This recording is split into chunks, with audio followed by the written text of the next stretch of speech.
SSC 26 rearrange নিয়ে প্রচণ্ড ভয়।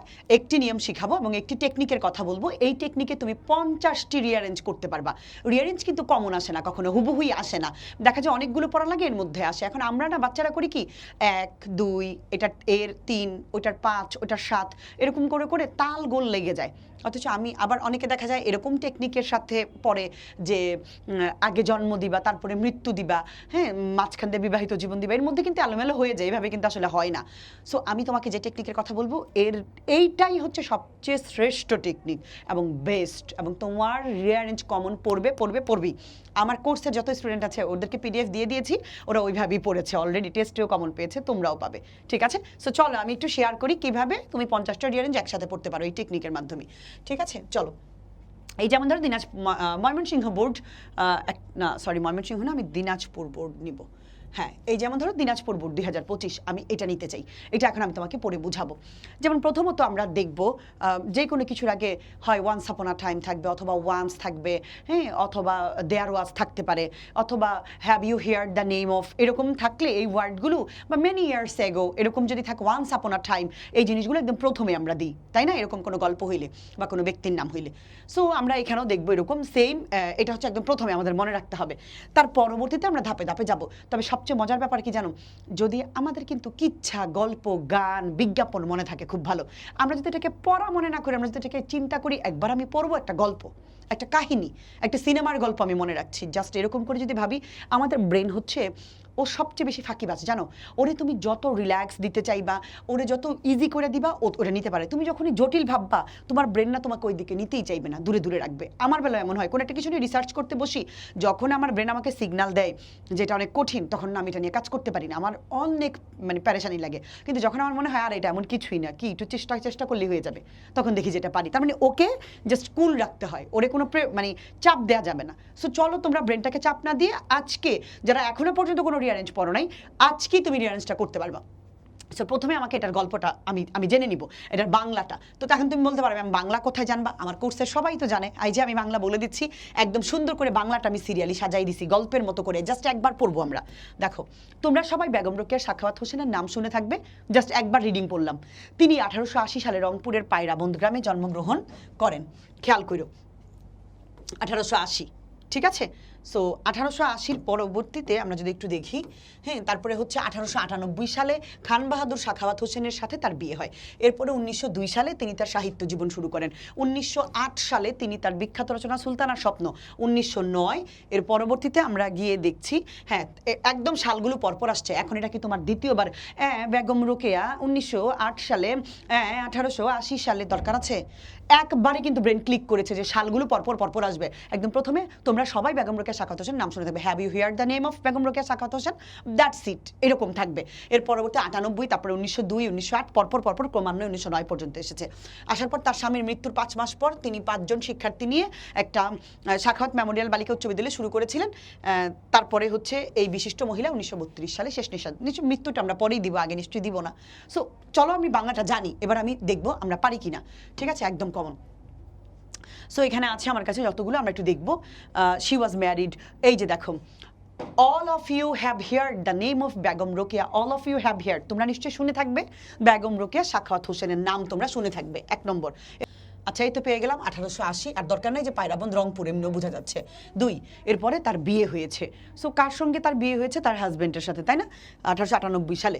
সো তারপরে সালটাও দেখবো, বা বিয়েটা তুমি 1898 সাল দেখতে পারো, তোমার নিশ্চয় মনে আছে।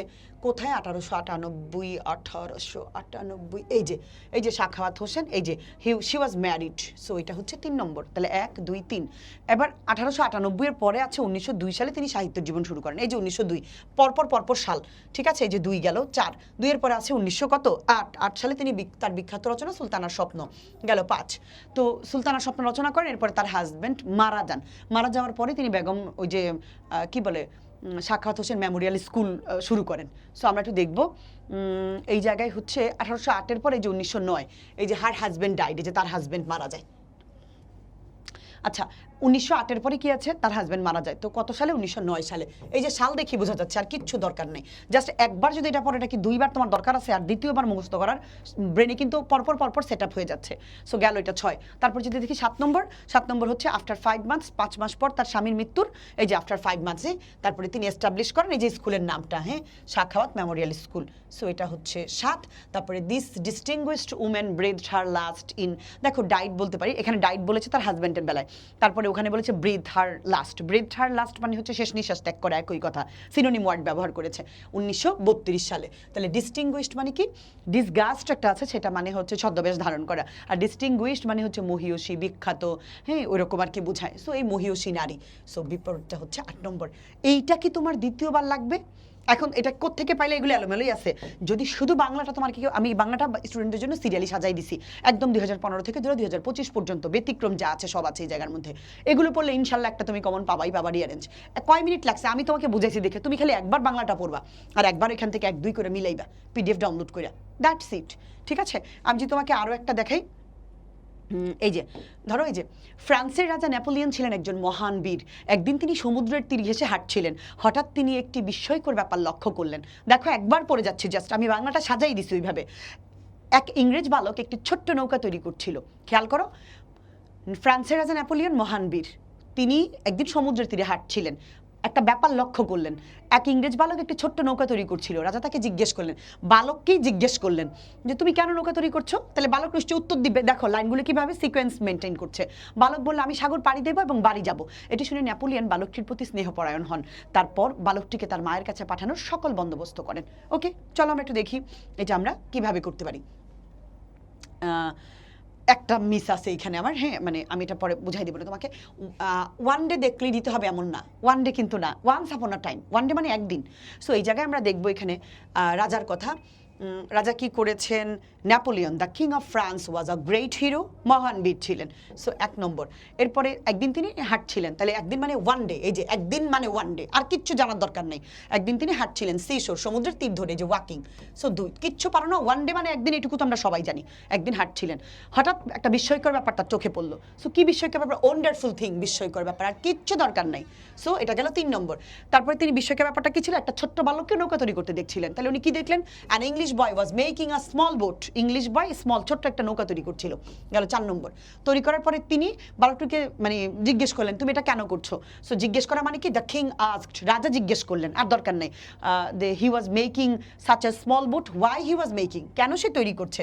সো গেল 5 নম্বর। দ্য বয় সেড, নিশ্চয়ই বালকটি এবার উত্তর দিবে, I shall cross the sea and go home, আমি বাড়ি যাব এবং এই সমুদ্র আমি পাড়ি দিব। 6 নম্বর। তারপরে রাজার দেন হি মেড অল, এটা পরে, এখানে আরেকটা লাইন হবে, আমার ওটা ভুলে মানে মিস্টেক হয়ে গেছে। তো তারপর তিনি যে ইংলিশটা বাংলাটা আমরা কি পড়েছিলাম, যে তিনি মানে ছেলেটার প্রতি স্নেহপরায়ণ হলেন, তাহলে এটা হবে 7 নম্বর। তারপরে তার পরবর্তীতে গিয়ে 8 নম্বর হচ্ছে তিনি সকল অ্যারেঞ্জমেন্ট করলেন ওই ছেলেকে তার মায়ের কাছে পাঠানোর জন্য।